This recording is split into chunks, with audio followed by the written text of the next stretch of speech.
1 2 3 1 2 3 ทุกวัน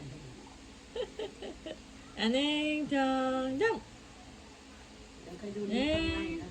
แมวดำเราลูกมันมาเนี่ย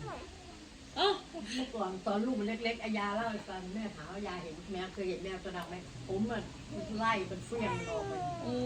พอมันเอาลูกมันมาเล็กๆอยู่หลังบ้าน มันเอามาอีกแล้วตินี่ มันอยู่บ้านนิดเลยไงตามไปเห็นนะเอาลูกมันอยู่ตรงตู้นี่ เอ้ามันคาบมาแล้วแม่ เออ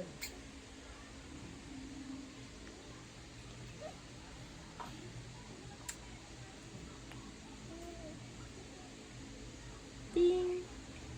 ติ้งติ้งอ้าว